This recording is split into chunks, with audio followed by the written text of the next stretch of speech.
Assalamualaikum warahmatullahi wabarakatuh. Perkenalkan, nama saya Emia Maulidia dari semester 3A.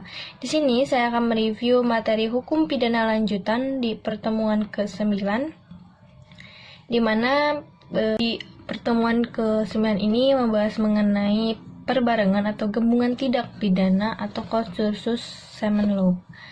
Nah, di dalam KUHP tidak ditemukan definisinya, tetapi dalam rumusan pasal-pasalnya dapat disimpulkan. Pertama, seorang dengan satu perbuatan mengakibatkan beberapa aturan pidana dilanggar, atau seseorang dengan beberapa perbuatan mengakibatkan beberapa aturan pidana dilanggar. Yang kedua, di antara perbuatan tersebut hakim belum pernah menjatuhkan putusan atau vonis yang telah mempunyai kekuatan hukum yang pasti. Ketiga, jaksa atau penuntut umum dalam melakukan penuntutan perkara tersebut harus secara sekaligus dan bersamaan. Nah, di antara ketiga pengertian tersebut, yang paling menonjol adalah nomor 1 karena menyangkut perbuatan. Nah, selanjutnya dalam perbarengan atau gabungan tindak pidana juga diatur dalam buku 1 KUHP bab 6 pasal 63-71. Barengan peraturan atau konkursus idealis atau diatur dalam pasal 63 KUHP. Yang kedua ada perbarengan berlanjut diatur dalam pasal 64 KUHP, dan yang ketiga ada perbarengan perbuatan atau kursus realis diatur dalam pasal 65-71 KUHP.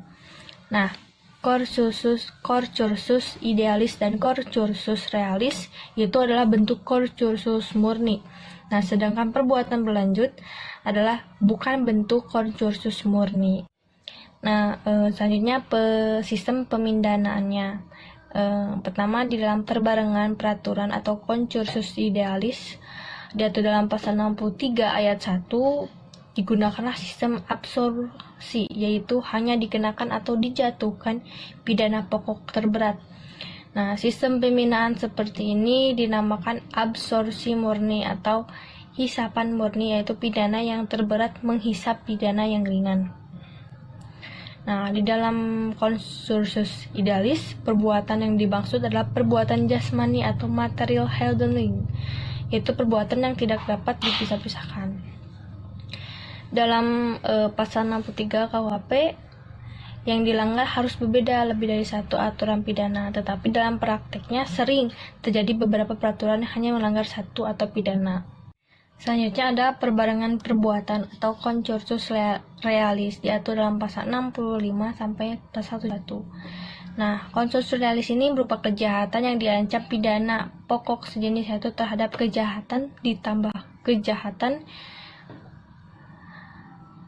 pasal 65, yaitu hanya digunakan satu pidana dengan ketentuan maksimum pidana terberat. Contohnya, A melakukan 3 jenis kejahatan yang diancam pidana masing-masing 4 tahun, 5 tahun, dan 9 tahun. Nah, terdapat hal ini pidananya adalah 9 tahun ditambah 1/3 dikali 9 sama dengan 12 tahun. Selanjutnya ada kursus realis yang berupa kejahatan yang diancam pidana pokok atau tidak sejenis, yaitu berupa kejahatan plus pelanggaran. Nah, selanjutnya pada pasal 71 KUHP berhubungan dengan pengertian perbarengan, yaitu rumusan ketiga. Oleh karena itu, jaksa atau penuntut umum harus melakukan penuntutan secara bersama-sama dan sekaligus. Tetapi dalam praktek jaksa tidak selalu mengajukan perkara secara sekaligus dikarenakan alat bukti yang kurang lengkap. Nah, atas dasar itu maka kursus berbicara tentang pemindahan dalam tindak pidana. Kedua, sel-sel atau sistem pembinaan yang meringankan namun menurut sistematika KUHP memberatkan. Nah, sekian dari saya. Wassalamualaikum warahmatullahi wabarakatuh.